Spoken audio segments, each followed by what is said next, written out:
이 성탄절 설교는 묵상 설교를 하고 있습니다. 그래서 다음과 같은 순서로 진행을 하고 있습니다. 첫 번째는 말씀 읽기죠. 말씀을 최소한 2번 이상 읽는 것입니다. 두 번째는 내 마음에 와닿는 단어나 문장을 찾는 것입니다. 세 번째는 하나님을 찾는 것입니다. 하나님은 오늘 성경에서 어떤 분인가? 네 번째는 나를 찾는 것입니다. 오늘 성경을 나에게 적용하면 어떻게 되는가? 이 네 가지 순서를 따라서 오늘도 설교를 하도록 하겠습니다. 자, 첫째, 말씀 읽기. 말씀은 최소한 2번은 읽어야 한다 그랬습니다. 아까 한 번 읽었는데 이번에는 저 혼자서 다시 한번 읽겠습니다. 근데 오늘 성경이 좀 길어요. 그죠? 길어서 참 제가 이렇게 긴 성경을 설교 시간에 읽어도 될까 고민이 되는데, 근데 제 믿음은 그렇습니다. 여러분, 설교보다 성경 말씀이 더 중요합니다. 그래서 하나님께서 이 성경 말씀을 통해서 은혜를 주실 것이라고 그렇게 믿습니다. 여러분, 겸손하게 다시 한번 나에게 주시는 말씀으로 한번 받아보시기 바랍니다. 이렇게 여러분 성경에 줄을 치면서 아니면 화면을 보시면서 마음으로 줄을 치면서 내 마음에 와닿는 성경 구절을 한번 찾아보세요. 자, 읽겠습니다. 제가 헤롯 왕 때에 예수께서 유대 베들레헴에서 나심에 동방으로부터 박사들이 예루살렘에 이르러 말하되 유대인의 왕으로 나신 이가 어디 계시냐? 우리가 동방에서 그의 별을 보고 그에게 경배하러 왔노라 하니 헤롯 왕과 온 예루살렘이 듣고 소동한지라. 왕이 모든 대제사장과 백성의 서기관들을 모아 그리스도가 어디서 나겠느냐 물으니 이르되 유대 베들레헴 이오니 이는 선지자로 이렇게 기록된 바 또 유대 땅 베들레헴아 너는 유대 고을 중에서 가장 작지 아니하도다. 내게서 한 다스리는 자가 나와서 내 백성 이스라엘의 목자가 되리라 하였음이니이다. 이에 헤롯이 가만히 박사들을 불러 별이 나타난 때를 자세히 묻고 베들레헴으로 보내며 이르되 가서 아기에 대하여 자세히 알아보고 찾거든 내게 구하여 나도 가서 그에게 경배하게 하라. 박사들이 왕의 말을 듣고 갈새 동방에서 보던 그 별이 문득 앞서 인도하여 가다가 여기 있는 곳, 아기 있는 곳 위에 머물러 서 있는지라. 그들이 별을 보고 매우 크게 기뻐하더라. 집에 들어가 아기와 그의 어머니 마리아가 함께 있는 것을 보고 엎드려 아기께 경배하고 보배합을 열어 황금과 유향과 몰약을 예물로 드리니라. 그들은 꿈에 헤롯에게로 돌아가지 말라 지시하심을 받아 다른 길로 고국에 돌아가니라. 그들이 떠난 후에 주의 사자가 요셉에게 현몽하여 이르되 헤롯이 아기를 찾아 죽이려 하니 일어나 아기와 그의 어머니를 데리고 애굽으로 피하여 내가 내게 이르기까지 거기 있으라 하시니 요셉이 일어나서 밤에 아기와 그의 어머니를 데리고 애굽으로 떠나가 헤롯이 죽기까지 거기 있었으니 이는 주께서 선지자를 통하여 말씀하신 바 애굽으로부터 내 아들을 불렀다 함을 이루려 하심이라. 이에 헤롯이 박사들에게 속은 줄 알고 심히 노하여 사람을 보내어 베들레헴과 그 모든 지경 안에 있는 사내 아이들을 박사들에게 자세히 알아본 그때를 기준하여 2살부터 그 아래로 다 죽이니 이에 선지자 예레미야를 통하여 말씀하신 바 라마에서 슬퍼하며 크게 통곡하는 소리가 들리니 라헬이 그 자식을 위하여 애곡하는 것이라. 그가 자식이 없으므로 위로받기를 거절하였도다 함이 이루어졌느니라.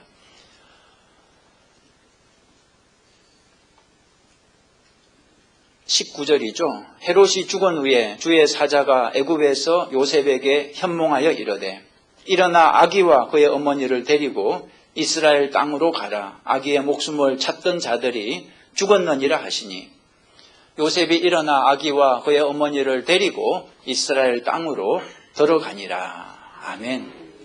자, 여러분, 이 성경 말씀을 읽으면서 어떤 단어가 여러분 마음에 와닿으셨어요? 어떤 문장이 여러분 마음에 와닿으셨습니까? 저는 헤롯이라는 단어가 제 마음에 와닿았습니다.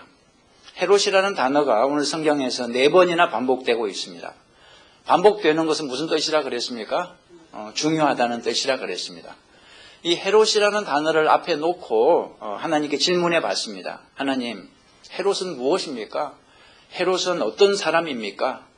하나님이 주신 답은 이것입니다. 빈칸 한번 채워보시죠. 하나님이 주신 답은 헤롯은 어떤 사람이라는 것입니다. 어떤 사람이죠? 악한 사람이라는 것입니다. 얼마나 악하냐 그러면 구원자 예수님을 죽이고자 한 사람입니다. 다른 사람도 아니고 구원자를, 세상을 구원하기 위해 오신 분을 죽이는 것은 너무나 악한 것입니다. 구원자 예수님을 죽이기 위해서 헤롯이 무슨 짓을 했습니까? 예수님이 탄생하신 베들레헴과 그 근처에서 출생한 사내 아이들을 2살부터 그 아래로 모조리 죽였습니다. 여러분 16절을 다시 보시면 베들레헴과 그 모든 지경 안에 있는 사내 아이를 2살부터 그 아래로 다 죽이니 그랬습니다. 너무나 악하죠. 구원자 예수님을 죽이고자 한 것도 악하지만 아무 죄 없는 그 어린 아이들을 대량으로 학살한 것은 정말 악의 극치라고 말할 수 있는 것입니다. 저는 그런 생각을 해봤습니다. 헤롯은 왜 이렇게 악한 것일까? 그렇죠? 사람의 탈을 쓰고 어떻게 이렇게 악한 것일까? 하나님께 질문해 봤습니다. 여러분, 묵상은 계속해서 하나님께 질문해야 돼요. 하나님, 이 세상에는 왜 헤롯 같은 사람이 존재합니까? 왜 이 세상에는 악이 존재합니까? 여러분, 2000년 전이나 지금이나 변함없는 사실 하나는 악이 존재한다는 것입니다. 우리 주변에 악이 존재합니다. 악이 왜 세상에 존재할까요? 악이 어떻게 해서 생겨났습니까? 하나님이 악을 창조하시지 않았나요? 여러분, 우리가 분명히 알아야 할 사실 하나는 하나님이 악을 창조하시지 않았다는 것입니다. 그렇다면 악이 어디에서 왔습니까? 악이 어디에서 왔습니까? 여러분 빈칸 한번 채워보시죠. 악은 누구로부터 온 것이다. 누구죠? 마귀로부터 온 것입니다. 그럼 마귀는 어디에서 왔습니까? 하나님이 마귀를 창조했습니까? 하나님은 마귀를 창조하시지 않았습니다. 하나님은 천사를 창조했죠.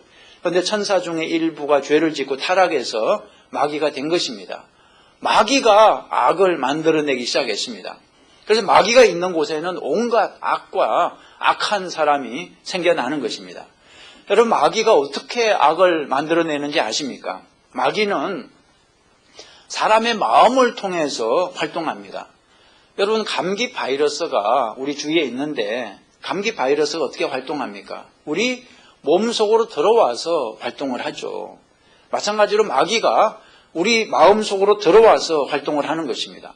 마귀가 그 마음속에 들어오면, 마음을 점령하면 누구라도 악한 사람이 되고 마는 것입니다. 여러분, 몇 주 전에 12월 7일이죠. 조지아주 아틀란타에서 흉악한 살인범 하나가 체포됐습니다. 7살짜리 여자아이를 유괴해서 성폭행하고 살해한 흉악범이었습니다. 그런데 범인을 체포하고 보니까 다들 충격을 받았습니다. 그 범인은 너무나 평범한 청년이었습니다. 기독교 사립고등학교를 졸업한 아주 얌전하고 성실한 이웃 청년이었습니다. 여러분, 악한 사람이 따로 있는 게 아닙니다. 평범한 사람의 마음에 마귀가 들어가면 악한 사람으로 변하는 것입니다. 그 살인범들을 조사하는 그 형사의 말을 들어보니까 살인범들이 너무나 평범한 사람들이라서 충격을 받는다 그랬습니다. 여러분과 저같이 너무나 평범한 사람들인데 어느 순간 악에 사로잡혀서 악한 행동을 하게 되는 것입니다. 그래서 여러분, 오늘 성경에 나오는 이 헤롯 왕은 정말 남의 얘기가 아닙니다. 우리가 바로 헤롯이 될 수 있다는 것입니다. 우리 마음에 마귀가 들어와서 역사하면 우리도 헤롯처럼 악한 행동을 할 수 있다는 것입니다. 예수님의 제자 가룟 유다도 처음부터 악한 사람이 아니었잖아요. 가장 믿을 만한 사람이었기 때문에 재정을 맡겼던 거 아니겠습니까? 근데 마귀가 그 마음에 들어가는 바람에 예수님을 팔아먹는 악한 사람이 되고 만 것입니다. 여러분, 요한복음 13장 2절 화면 한번 보시죠. 예수님이 제자들과 함께 저녁 식사를 하실 때 이미 마귀가 시몬의 아들 가룟 유다의 어디에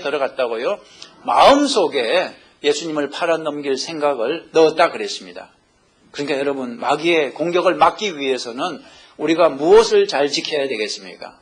빈칸 한번 채워보시죠. 마귀의 공격을 막기 위해서는 무엇을 잘 지켜야 됩니다. 무엇입니까? 마음을 잘 지켜야 됩니다. 여러분, 마음을 잘 지켜야 돼요. 마귀가 마음을 공격합니다. 잠언 4장 23절 보세요. 모든 지킬 만한 것 중에 더욱 내 무엇을 지키라? 마음을 지키라. 문제는 이 마음을 어떻게 지키느냐 하는 게 또 문제죠. 총을 들고 지켜야 됩니까? 뭐 칼을 들고 지켜야 됩니까?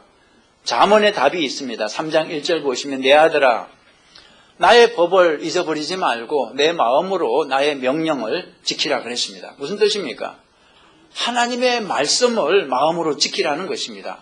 여러분, 말씀을 지키면 그 말씀이 우리의 마음을 지켜주는 것입니다. 잠언 4장 4절 보세요. 아버지가 내게 가르쳐 이르기를 내 말을 내 마음에 두라 그랬습니다. 내 명령을 지키라. 그리하면 살리라 그랬습니다. 여러분, 말씀을 여러분 마음속에 항상 간직하면 그 말씀이 여러분을 지켜주시는 것입니다. 헤롯은 자기 마음을 지키지 못해서 마귀가 그 마음을 점령한 것입니다. 마귀가 마음을 점령하면 어떤 정세가 나오는지 아세요? 여러분, 감기 걸리면 어떤 정세가 나오세요? 기침이 나오고 열이 올라가고 콧물이 나오고. 근데 마귀가 마음을 점령하면 어떤 정세가 나오는지 아세요? 거짓말과 살인이 나옵니다. 미운 마음이 나와요. 요한복음 8장 44절 보세요. 너희는 너희 아비 마귀에게서 났으니 너희 아비의 욕심대로 너희도 행하고자 하느니라. 그는 처음부터 살인한 자요 진리가 그 속에 없으므로 진리에 서지 못하고 거짓을 말할 때마다 제 것으로 말하나니 이는 그가 거짓말쟁이요 거짓의 아비가 되었습니다. 마귀의 특징은 여러 가지가 있지만 대표적인 것이 거짓과 살인입니다. 여러분, 마음속에서 자꾸 거짓이 나오고 누구가 믿고 죽이고 싶고 마귀가 역사하고 있다는 증거입니다. 헤롯도 거짓말과 살인을 하고 있어요. 오늘 성경 보세요. 여러분 7절 보시면 이에 헤롯이 가만히 박사들을 불러 별이 나타난 때를 자세히 묻고 베들레헴으로 보내며 이르되 가서 아기에 대하여 자세히 알아보고 찾거든 내게 구하여 나도 가서 그에게 경배하게 하라. 이것은 새빨간 거짓말입니다. 새빨간. 마음속에는 이미 아기 예수를 죽일 생각을 가지고 있었는데 그걸 감추고 내가 아기 예수를 경배하고 싶으니까 예수를 찾으면 꼭 연락해 달라고 거짓말을 한 것입니다. 여러분, 거짓말은 마귀의 특징입니다. 여러분 속에서 자꾸 거짓말이 나오면 마귀가 여러분 마음속에서 역사하고 있다는 뜻이죠. 자, 두 번째로 오늘 성경을 읽으면서 하나님이 제 마음에 주신 두 번째 단어는 동방박사입니다. 동방박사. 오늘 성경은 이 동방박사에 대하여 이렇게 소개합니다. 여러분 1절을 다시 보시면 예수께서 유대 베들레헴에서 나심에 동방으로부터 박사들이 예루살렘에 이르러 말하되 유대인의 왕으로 나신 이가 어디 계시냐? 우리가 동방에서 그의 별을 보고 그에게 경배하러 왔노라. 자, 동방으로부터 박사들이 왔다고 되어 있는데 동방이 어디입니까? 동방은 서방의 반대말이죠. 동방은 동쪽을 뜻합니다. 동쪽에 있는 나라 페르시아를 뜻하고 있습니다. 박사는 지혜로운 사람을 뜻하죠. 페르시아에서 별을 연구하는 지혜로운 사람들을 가리켜 동방박사라고 말을 하죠. 그런데 동방박사가 왜 예루살렘에 왔다 그랬습니까? 예수님 탄생 소식을 듣고 예수님을 무엇하기 위해서 빈칸 한번 채워보시죠. 예수님 탄생 소식을 듣고 예수님을 경배하기 위해서 찾아왔습니다. 경배하기 위해서. 그런데 문제는 예루살렘이 바로 옆 동네가 아니었다는 것입니다. 페르시아에서 예루살렘까지 거리가 얼마나 될까요? 약 1000마일 정도 된다고 그래요. 뭐 지금이야 뭐 1000마일 아무것도 아니죠.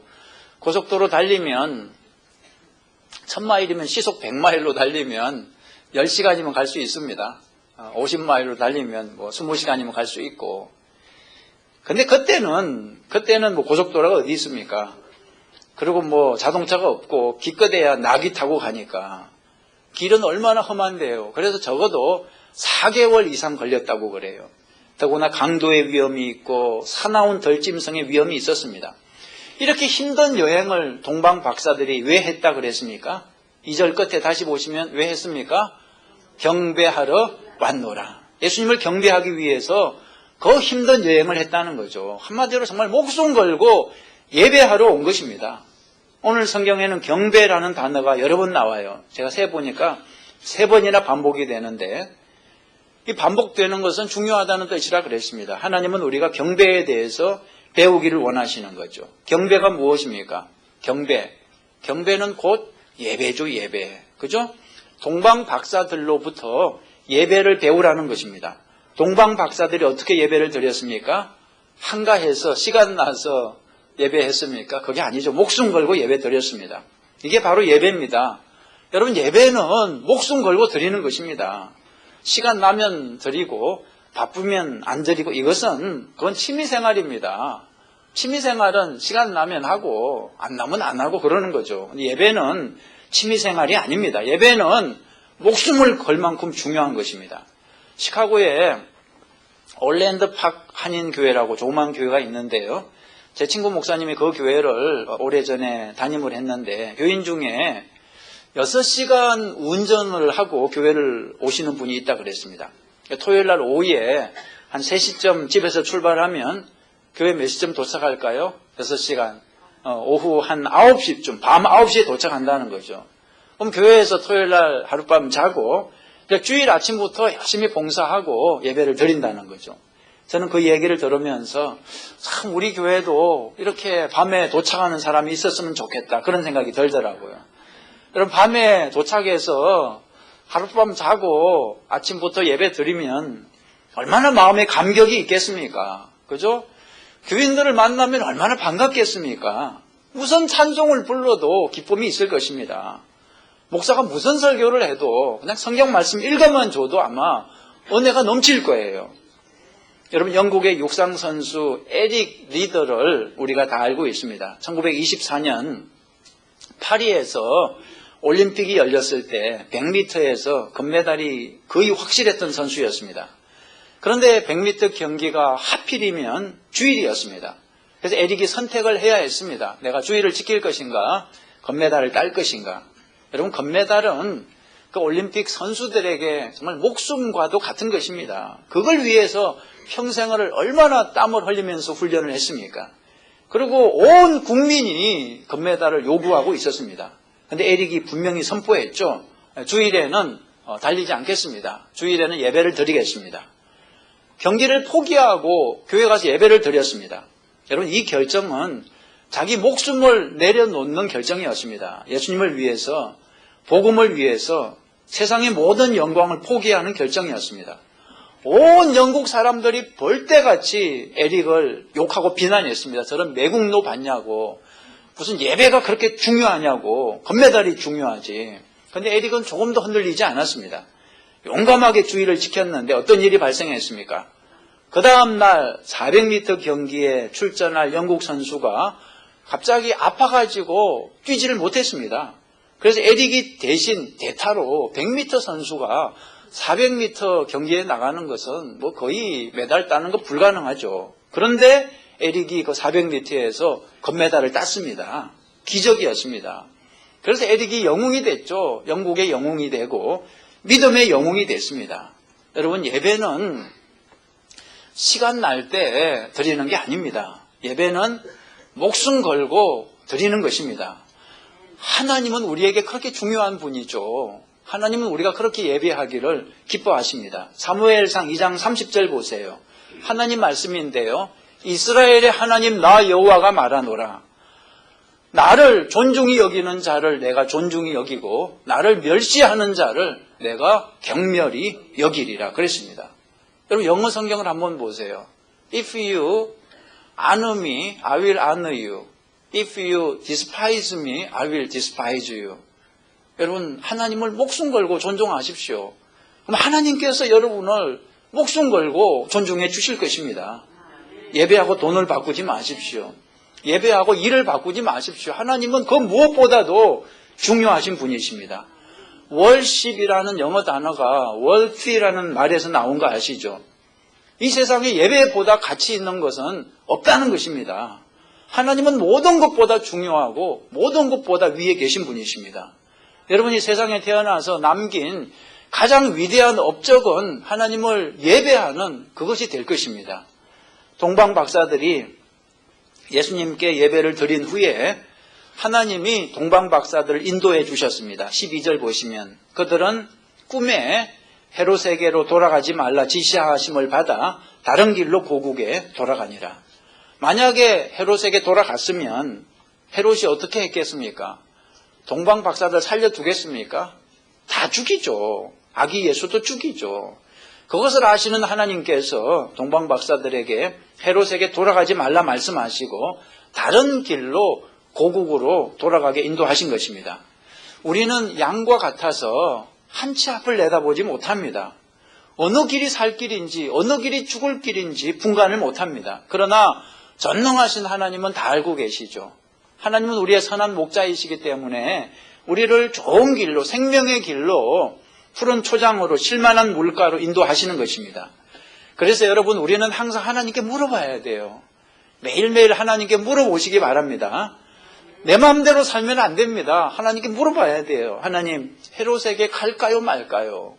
헤롯 왕이 꼭 오라 그랬는데 갈까요 말까요? 하나님, 이 길로 갈까요? 저 길로 갈까요? 하나님, 이 일을 할까요? 저 일을 할까요? 하나님께 물어보시기 바랍니다. 여러분, 하나님의 음성을 잘 듣기 위해서는 예배를 드려야 돼요. 예배를 드리지 않는 사람은 하나님의 음성을 들을 수 없습니다. 예배 드리는 시간은 절대 손해가 아닙니다. 내 인생에서 가장 유익한 시간이 되는 것입니다. 자, 세 번째로 오늘 성경에서 제 마음에 와닿은 단어는 요셉이라는 단어입니다. 요셉은 하나님의 음성을 잘 들었어요. 그래서 마리아와 아기 예수를 안전하게 보호할 수 있었습니다. 하나님이 요셉에게 계속해서 인도하시면서 주신 메시지가 이것이었습니다. 첫 번째 뭐죠? 마리아 데려오기를 무서워 말라. 마태복음 1장 20절에 다윗의 자손 요셉아 내 아내 마리아 데려오기를 무서워 말라. 저에게 잉태된 자는 성령으로 된 것이라. 요셉은 마리아하고 헤어지려고 했는데 하나님께서 인도해 주셨죠. 마리아를 데려와서 아내로 삼으라고 말씀해 주셨습니다. 두 번째는 애굽으로 피하라고 말씀하셨습니다. 13절에 주의 사자가 요셉에게 현몽하여 이르되 헤롯이 아기를 찾아 죽이려 하니 일어나 아기와 그의 어머니를 데리고 애굽으로 피하여 내가 내게 이르기까지 거기 있어라. 요셉은 하나님의 음성을 듣기도 잘했지만 순종도 잘했습니다. 듣기만 하고 순종을 안 하면 아무 소용없죠. 요셉은 순종했어요. 14절 보시면 요셉이 일어나서 밤에 아기와 그의 어머니를 데리고 애굽으로 떠나가 헤롯이 죽기까지 거기 있었으니. 그다음 세 번째 하나님의 음성이 무엇이었습니까? 이스라엘로 돌아가라. 19절 헤롯이 죽은 후에 주의 사자가 애굽에서 요셉에게 현몽하여 이르되 일어나 이제 아기와 그의 어머니를 데리고 이스라엘 땅으로 가라. 아기의 목숨을 찾던 자들이 죽었느니라. 하나님이 명령하시니까 또 순종했습니다. 요셉이 일어나 아기와 그의 어머니를 데리고 이스라엘 땅으로 들어가니라. 여러분 잊지 마십시오. 하나님이 우리를 인도해 주십니다. 세밀하게 인도해 주십니다. 하나님께 물어보세요. 하나님께서 가르쳐 주실 것입니다. 내 마음대로 하지 말고 하나님의 음성을 듣고 또 순종하는 여러분 되시기를 간절히 바랍니다. 자, 네 번째로 제 마음에 와닿은 단어는 대제사장과 서기관입니다. 오늘 성경을 읽어보니까 좋은 사람 둘, 나쁜 사람 둘 이렇게 나누어지고 있습니다. 좋은 사람 둘은 누구입니까? 동방 박사와 요셉입니다. 그죠? 나쁜 사람 두 편은 누구입니까? 헤롯과 대제사장과 서기관들이죠. 이 좋은 사람과 나쁜 사람이 어떻게 해서 생겨나는지 아십니까? 마음에서 생겨나는 것입니다. 자기 마음을 잘 지키면 좋은 사람이 되는 것이고 자기 마음을 잘 못 지키면 마귀가 점령해서 나쁜 사람이 되는 것입니다. 마귀는 지금도 우는 사자처럼 두루 다니면서 우리의 마음을 점령하기 위해서 노리고 있는 것입니다. 헤롯은 자기 마음을 마귀에게 점령당한 사람이죠. 대제사장과 서기관도 자기 마음을 마귀에게 점령당한 사람입니다. 여러분, 이 대제사장과 서기관은 겉으로 볼 때 굉장히 믿음이 좋은 사람처럼 보입니다. 왜냐하면 성경을 많이 알고 있어요. 헤롯 왕이 성경에 대해서 질문했을 때 대제사장과 서기관이 척척 대답을 했습니다. 여러분 4절 보시면 왕이 물었죠. 그리스도가 어디서 나겠느냐 물으니까 조금도 망설이지 않고 대답을 했습니다. 5절 보세요. 이르되 유대 베들레헴이오니 이는 선지자로 이렇게 기록된 바 또 유대 땅 베들레헴아 너는 유대 고을 중에서 가장 작지 아니하도다. 이러면서 아주 능숙하게 성경을 인용했습니다. 여러분 헤롯 같은 사람이 마귀의 마음을 가지고 있는 것은 이해가 잘 되죠. 권력을 차지하기 위해서 수단 방법을 가리지 않는 사람들이 헤롯 같은 정치하는 사람들 아니겠습니까? 그런데 이 대제사장과 서기관들이 마귀의 마음을 가지고 있는 것은 참 이해가 되지 않습니다. 이 사람들은 소위 종교 지도자들인데 요즘식으로 하면 목사고 감리사고 이런 사람들인데 어떻게 해서 이 사람들이 마귀의 마음을 가지고 있냐 그거죠. 여러분 여기서 우리가 알 수 있는 것은 교회를 다니는 사람도 마귀의 마음을 가질 수 있다는 것입니다. 여러분 성경을 잘 아는 사람도 마귀의 마음을 가질 수 있다는 거죠. 여러분 이걸 잘 아셔야 됩니다. 믿음하고 지식은 같지 않습니다. 이 대제사장과 서기관들은 지식은 있었어요. 성경 지식이 있었습니다. 예수님 탄생에 관한 지식이 있었습니다. 그런데 마음에 무엇이 없었습니까? 믿음이 없었습니다. 그리고 사랑이 없었습니다. 예수님에 대한 사랑이 없었습니다. 예수님 탄생 소식을 알면 뭐 하겠습니까? 예수님에 대한 사랑이 없으니까 아무런 감동도 기쁨도 예배도 없었습니다. 요즘 우리에게 적용하면 어떤 사람이 여기에 속하겠습니까? 성경은 많이 아는데 성경은 박사예요. 그런데 믿음이 없습니다. 예수님 사랑은 전혀 없습니다. 머리에 지식은 가득 차 있는데 가슴에 불이 꺼진 사람. 이 미국 사람들은 대체로 자기가 기독교인이라고 고백을 합니다. 예수에 대해서 잘 알고 있어요. 예수님을 믿는다고 고백을 합니다. 근데 문제가 뭐예요? 교회를 나오지 않습니다. 교회는 1년에 한 3번 정도 나오나요? 부활절날 나오고 추수감사절날 나오고 성탄절날 나오고. 여러분 예수님을 머리로 아는 것이 중요한 것이 아니라 예수님을 예배하는 것이 중요합니다. 예수님에 대한 지식보다 더 중요한 것은 예수님을 사랑하는 거죠. 여러분 천국은 예수님 안다고 천국 가는 거 아닙니다. 마귀도 예수님 알죠. 천국은 예수님을 사랑해야 갈 수 있습니다. 예수님을 예배해야 갈 수 있습니다. 예수님에 대해서 머리로만 아는 사람이 되지 마시고 예수님을 가슴으로 사랑하고 예배하는 여러분 되시기를 축원합니다. 예수님을 사랑하면 예수님을 예배하게 되죠. 자, 이제 큰 세 번째 보겠습니다. 큰 세 번째. 하나님은 어떤 분이십니까? 하나님은 어떤 분이십니까? 오늘 성경에서 하나님은 첫째, 하나님은 어떤 분이십니까? 왕이신 하나님이십니다. 왕이신 하나님. 2절을 보시면 유대인의 왕으로 나신 이가 어디 계시냐? 우리가 동방에서 그의 별을 보고 그에게 경배하러 왔노라 하니. 예수님은 유대인의 왕으로만 오신 것이 아니라 우리 모두의 왕으로 오신 것입니다. 여러분 믿음은 다름 아니라 예수님을 왕으로 섬기는 것입니다. 불신앙은 자기가 왕이에요. 내 인생은 내 거야. 내 마음대로 할 거야. 이게 불신앙입니다. 신앙은 예수님을 왕으로 섬기는 것입니다. 예수님을 주님으로 섬기는 것입니다. 내 뜻대로 마옵시고 주님의 뜻대로 하옵소서. 이게 믿음이죠. 헤롯은 자기가 왕이라고 생각했어요. 왕으로 오신 예수님을 용납하지 못했습니다. 그래서 예수님을 죽이려고 했던 거죠. 여러분과 저는 예수님을 왕으로 인정하고 예수님을 왕으로 예배하는 사람이 될 수 있기를 바랍니다. 믿음은 내 뜻대로 사는 게 아닙니다. 왕이신 예수님의 뜻대로 살아가는 거죠. 그분을 경배하는 거죠. 자, 두 번째로 하나님 어떤 분이십니까? 하나님은 우리를 인도하시는 분이십니다. 우리를 인도하신 하나님이십니다. 우리의 길을 인도해 주시죠. 하나님은 동방 박사들을 인도해 주셨고 또 요셉을 인도해 주셨습니다. 하나님은 우리 보고 너희들 힘으로 알아서 살아 이렇게 말씀하시는 분이 아닙니다. 하나님은 이렇게 말씀하세요. 나에게 물어봐라. 내가 너희 길을 인도해 주마. 내가 선한 목자고 너희는 양이니까 나한테 물어봐라. 이렇게 말씀하십니다. 여러분, 하나님께 물어가며 사는 여러분 되시기 바랍니다. 내 마음대로 살지 말고 매 순간 하나님께 여쭤보십시오. 하나님의 인도하심을 받아야 됩니다. 자, 마지막 네 번째, 나를 찾아보죠. 나는 오늘 성경에서 어떤 사람입니까? 여러분, 오늘 성경에서 여러분은 헤롯입니까? 요셉입니까?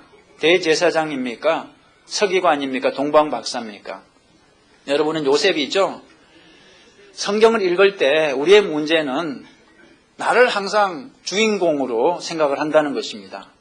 좋은 사람하고 나쁜 사람이 나오면 항상 자기는 좋은 사람이에요. 다윗하고 사울 얘기가 나오면 다윗이 바로 나야, 그렇게 생각해요. 헤롯하고 요셉이 나오면 요셉이 바로 나야, 그렇게 생각합니다. 여러분, 이렇게 생각하면 기분은 좋은데 문제가 뭐죠? 발전이 없습니다. 내가 주인공이라면 고칠 게 없죠. 여러분, 오늘은 그렇게 생각하지 말고 내가 바로 헤롯이다, 이렇게 생각해 보시기 바랍니다. 내가 바로 예수님을 왕으로 섬기지 못하고 내 마음대로 내 고집대로 살아가는 헤롯이 바로 나야, 이렇게 생각해 보십시오. 정직하게 생각해 볼 때 우리에게 헤롯의 마음이 있습니다. 내가 왕이 되고 싶은 마음이 있어요. 가정에서도 내가 왕이 되려고 그러잖아요. 직장에서도 내가 왕이 되려고 그러고 교회에서도 내가 왕이 되려고 그러고 헤롯의 마음이 있습니다. 그리고 여러분, 내가 바로 대제사장과 서기관이라고 생각해 보십시오. 교회는 오래 다녀서 성경은 많이 아는데 가슴에 사랑은 식어서 아무리 예배를 드려도 눈물이 없고 감격이 없잖아요. 그런 사람이 바로 대제사장이고 서기관 아니겠습니까? 여러분, 우리 속에 헤롯과 같은 마음이 있습니다. 우리 속에 대제사장과 서기관 같은 그런 마음이 있습니다. 이 사실을 깨달을 때 하나님 앞에 회개가 나오는 거죠. 말씀을 마치겠습니다. 오늘 설교 제목이 무엇이었습니까? 마음을 지키라. 왜 마음을 지켜야 됩니까? 마귀가 마음을 공격하니까. 마음을 지켜서 마귀가 여러분 마음 속에 들어오는 것을 용납하지 않기를 바랍니다. 여러분, 마귀는 강제로 들어오는 법이 없습니다. 성령도 강제로 들어오는 법이 없습니다. 그렇게 들어올 수가 없어요. 문을 열어주니까 들어오는 겁니다. 내 마음 문을 열어주니까 마귀가 들어오는 거죠. 마귀가 내 마음을 점령하면 헤롯 같은 사람이 되고 대제사장과 서기관 같은 사람이 되고 마는 것입니다. 마귀에게는 마음 문을 닫고 성령님께 마음 문을 열어드리십시오. 성령님을, 예수님을, 하나님을 여러분의 왕으로 모시고 또 그분을 경배하시기 바랍니다. 우리 같이 기도하시겠습니다.